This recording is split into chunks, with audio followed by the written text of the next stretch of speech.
Hello મિત્રો, કેમ છો? મજામાં દઈશું. સવારમાં ગુડ મોર્નિંગ. આજે આપણે બનાવવાની છે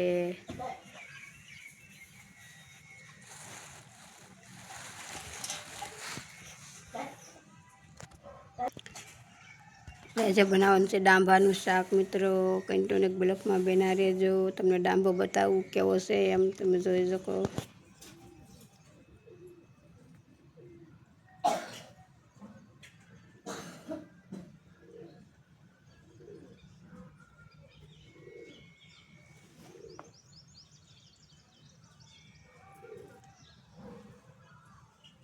મિત્રો ડાંભો છે, ડાંભાનું શાક બનાવવાનું છે. આપણે જોઈ શકો છો.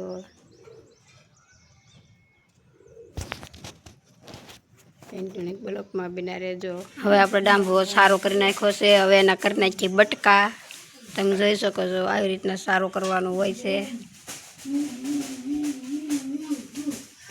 જોઈ શકો છો તમે. હવે આપણે બટકા કરી નાખીએ. હવે આપણે કરી નાખ્યા બટકા. જોઈ શકો છો તમે.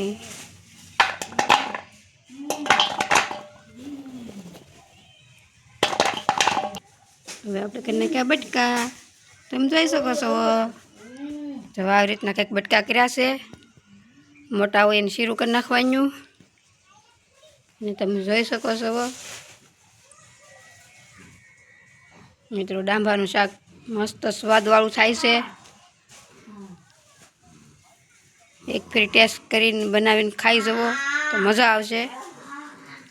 જોઈ શકો છો તમે. આવી રીતના કંઈક ડાંભો હોય છે. આવું ઝાડ કહેવામાં આવશે, લીલકરી. જોઈ શકો છો તમે.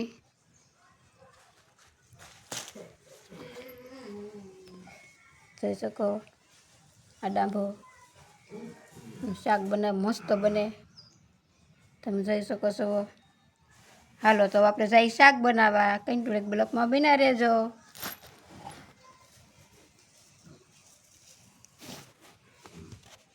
મિત્રો આપણે શાક બનાવવાનું શરૂ કરી દીધું છે. તેલ, મરચું, મીઠું, હળદર, લસણની કળી, આદું, જીરું વઘાણી બધું નાખી દીધું છે આપણે. હવે નાખવાનું છે તેલ. આપણે એમાં નાખી દીધું છે તેલ.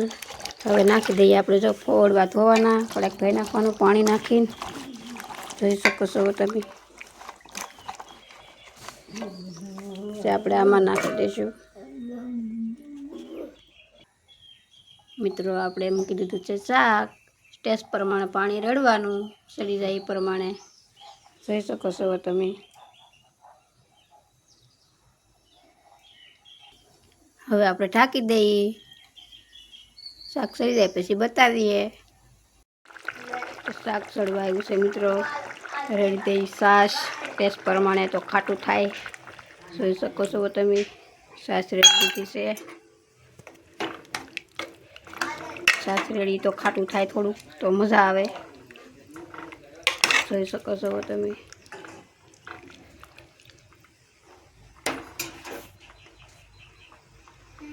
આપણે બની ગયું છે શાક. તમે જોઈ શકો છો શાક. આવી રીતના કંઈક શાક બન્યું છે. જોઈ શકો છો તમે.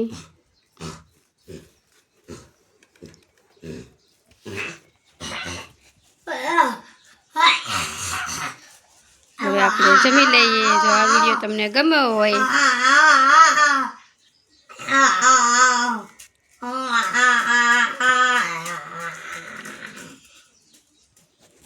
તો મિત્રો આપણે હવે જમી લઈએ.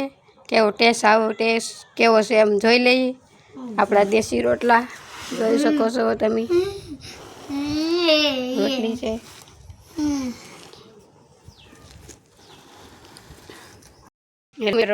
આ રેસીપી તમને કેવી લાગે કોમેન્ટ કરીને જરીક કહેજો. અમે આવી રીતના રેસીપી બનાવી શાકની બનાવી છીએ.